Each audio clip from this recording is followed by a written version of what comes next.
नाशिक शिक्षण Prasarak Mandal Nashik. My school is State B.N. Sarda Vidyalay. My school is Sinna. My subject is General Science. And for 6th standard I am going to teach. My name is Srimati Smita Ashok Patole. Now here in this lesson what we are going to learn? We are going to learn diversity in the living things and their classification. Here in this picture you can see that there are different types of plants are there. Each and every plant is different from each other.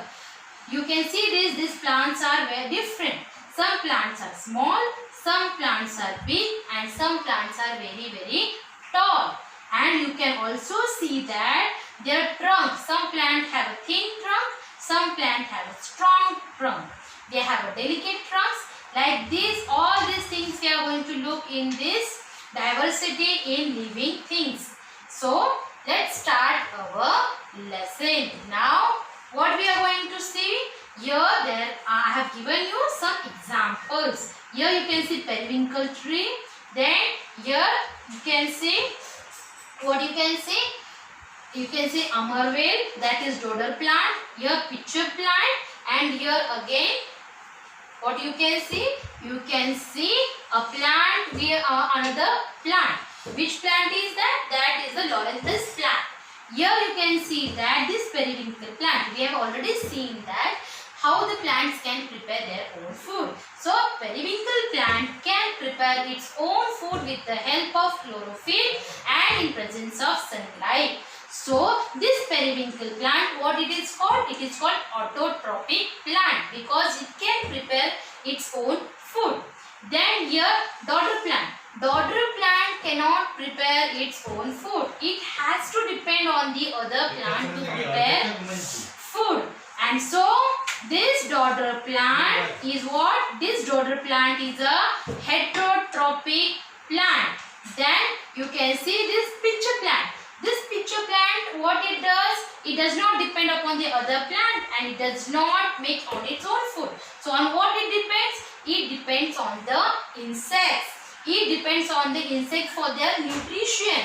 So this plant is called insectivorous plants. Similarly, here you can see Loranthus have been Loranthus on the other plant. So Loranthus plant is also a heterotrophic plant because it has to depend upon the other plant. So these all plants are different.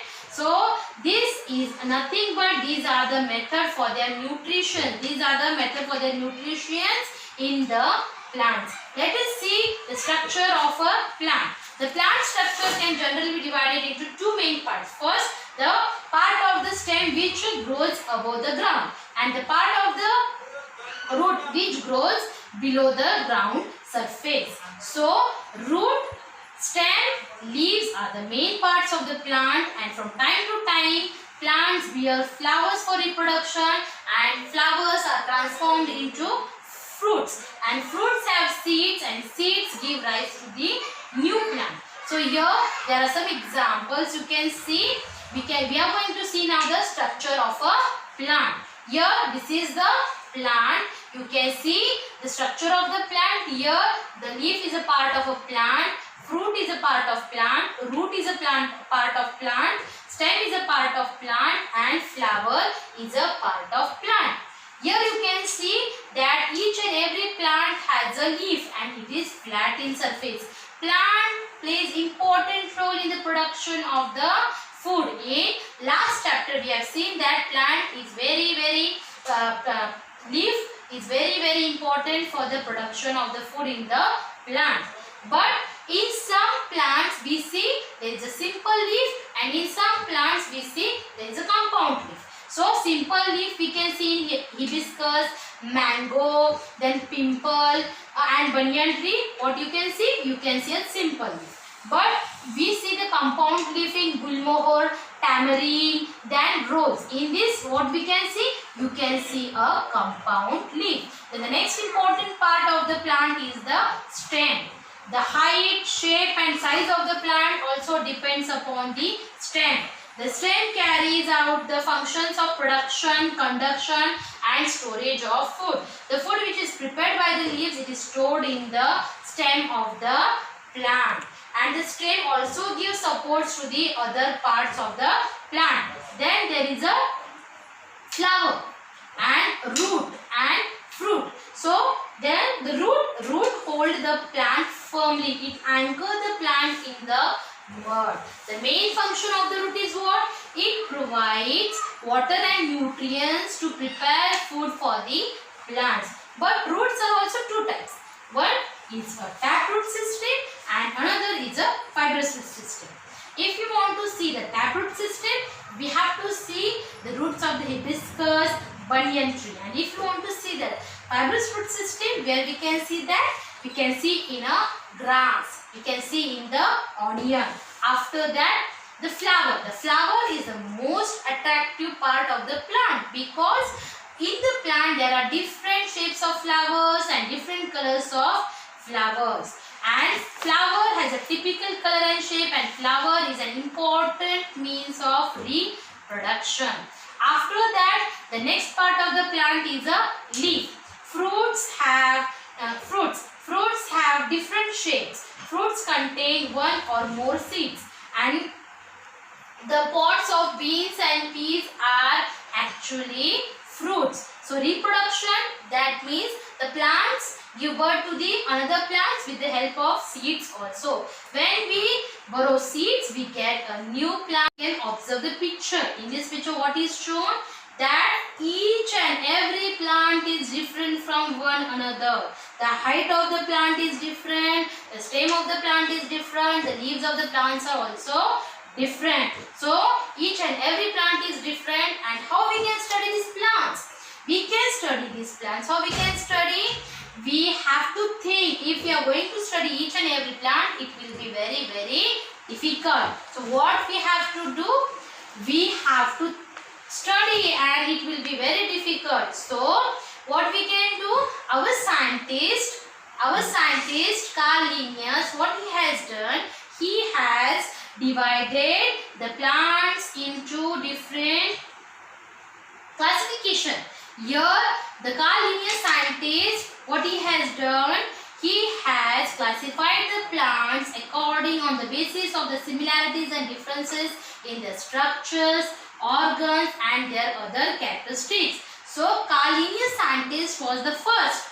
Carl Linnaeus was the first scientist who made the classification in the plants, and his classification system is followed everywhere. So with the help of this, we are going to now see the classification of plants. First, we are going to see the classification according to the size and the height of the stem. Here you can see the plants. There are different plants, but when we see them, they all are different from each other. Here you can see trees. The stem of the trees is very tall. It is very thick. It is very strong, thick, and it is very tall. So in which plants we can see this? In mango we can see, in banyan tree we can see, in bubble tree we can see. We can climb on the trees. So according to the stem, the first part, the classification is trees. The second one is the shrubs. They grow 2 to 2.5 meters from the ground. The oleander example we can give, hibiscus we can say, pomegranate plant we can say. They have a little strong but thin stem. We cannot climb these plants because when we will try to climb these plants, what will happen? We will fall down. The third type is the herbs. Herbs means they grow 1 to 1.5 meters from the earth. So they are very short. Bushes, you can say that the examples of bushes, grass can be given in the herbs. You can see congress plant, you can see tulsi plant, or even you can see tomato or brinjal plant. They all comes in the herbs. And the fourth one is the vines. The vines are very, very delicate. They are very thin. They can be grown with the help of the support. So according to the size and height, plants has been classified into 4 types: trees, shrubs, herbs and vines. These vines you can see over here like this. We can see the vines. There are different types of vines. You can see grapevine, pumpkin vine, then watermelon vine. Like this, different plants have different vines. The stem of the creeper. Vine is also called creeper. The stem of the creeper is very flexible, soft and green. It grows rapidly, but when it will grow rapidly? Only when it will have the support. The next classification of the plant is according to the period of life cycle. Here you can see there are some plants which grow for 1 year. There are some plants which grow for 2 years, and there are some plants which grows the life cycle finishes for after many years. The plants whose life cycle finishes after 1 year, that plants are called annual plant. Sunflower, we can give the example of the sunflower, and the crops which we take, they can be come under annual plants. Then here carrot, beetroot, they can be, or their life cycle is for the 2 years. So that plants are called biennial plants. And then mango tree, gulmohar tree, banyan tree, here they grow, they can remain for many years. So their life cycle does not end with 1 or 2 years. They can live for many years. So what we can tell that they are the perennial plants. So according to the period of the life cycle of plants are classified into annual, biennial and perennial. Next we will see according to the bearing of flowers. Yes, some plants you might have observed that some plants have flowers and some plants do not have flowers. The plants which have flowers are called flowering plants, and the plants which do not have flowers are called non-flowering plants. Here we can say that rose has a flower, so rose, then periwinkle, jasmine, marigold, they all bear flowers, so they are flowering plant. And here the plants like fern, algae, mushroom, fungi, they don't have flowers, so they are called non-flowering plants. And also non-flowering plants, sometimes they may not have organs like roots, stems and leaves. So like this, what we have done, we have classified plants according to 3 types. First, stem. Second, according to the life cycle. And third, according to bearing flowers or not. Now next, we are going to see that the classification of the how they are living. Some plants are living in the water, so that plants are called aquatic plants. Some plants habitat is in the desert and some plants live on the land. So like this we can classify the plants. Here, do you know that the largest flower also we have, and the largest flower is found in the Indonesia. And what is its name? Its name is Rafflesia arnoldi.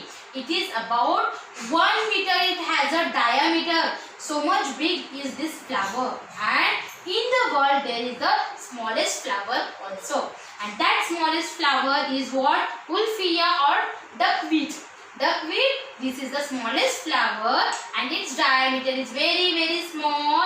It is 0.5 millimeter. So like this we have classified plants into different things. Now what we will do, we will also have to look for the animals also. Here there are different animals. Tiger, butterfly, snail, crocodile, earthworm, caterpillar, birds are there, fish is there, crab is there. They all are different from each other. They are not similar. So to study them also, what we have to do?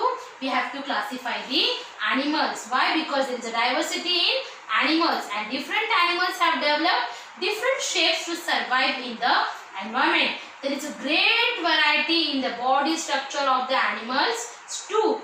Each has different characteristics. So let us classify the animals. Firstly, we can classify the animals on the basis of cellular structure.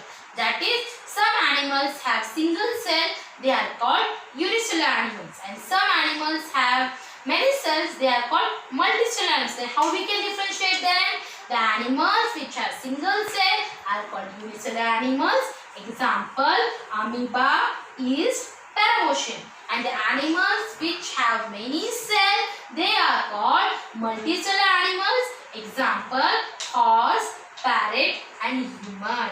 The next classification is based on the basis of vertebral column. म्हणजे पाठीचा कणा. That in this, see, you can see that the animals which have vertebrate column, they are called vertebral animals.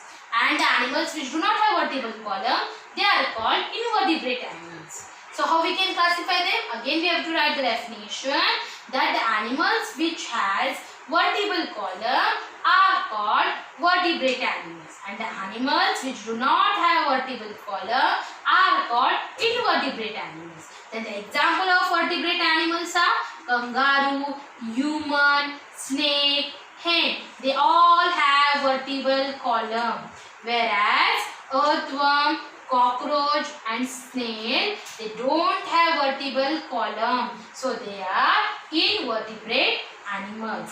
Next, we can classify the animals on the basis of method of reproduction. Yes, reproduction is an important characteristic of living thing that we have seen in our last lesson. Here, the animals which lay eggs means they create their young ones like them, but first they lay eggs. So, the animals which first lay eggs and from the eggs their young one comes out, such animals are called oviparous animals. And the animals which directly give birth to the young ones, they are called viviparous animals. How we can differentiate them?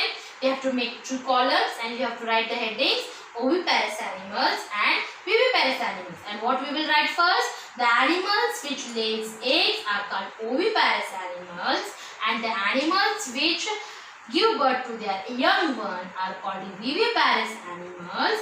Then example of oviparous animals: sparrow, pigeon. Example of viviparous animal: pig, goat and human being. Like this we can differentiate between oviparous animals and viviparous animals. Now the last classification is on the basis of the method of habitat. Where do they live? Some animals we see, some animal lives on the land, some animal live in the water, some animal live on the plants. So the animal like deer or the human being, we all live on the land. So what we are? We are terrestrial animals. So in which category we goes? We goes in a terrestrial animal. Then the animals which lives in the water, what they are called? They are called aquatic animal. And there are some animals which live on both the places. First they live on the land and also they live in the water. So the animal which lives on the land also and which lives on in the water also, what they are called? They are called amphibious animals. Here the frog is an example of amphibious animals. And what we can give examples? Crocodile we can give, then snake we can give, tortoise we can give the examples of amphibious animals. Then the animals which lives in the air or on the tree, that animals are called aerial animals. So like this, on the basis of the habitat method, animals are classified into four types: terrestrial, aquatic, amphibious and aerial. In this, what we have seen? We have seen that animals are classified according to classification. They are being classified into four types, four main groups. First, according to the cellular structure, we have classified the animals. Then on the basis of vertebral column, we have classified. Then on the basis of reproduction and on the basis of method of habitat. Like this, we can classify plants and animals and we can study them. So what you have to do? You have to write the difference between all these animals in your notebook. So thank you for today. We will continue with our next lesson tomorrow. Thank you.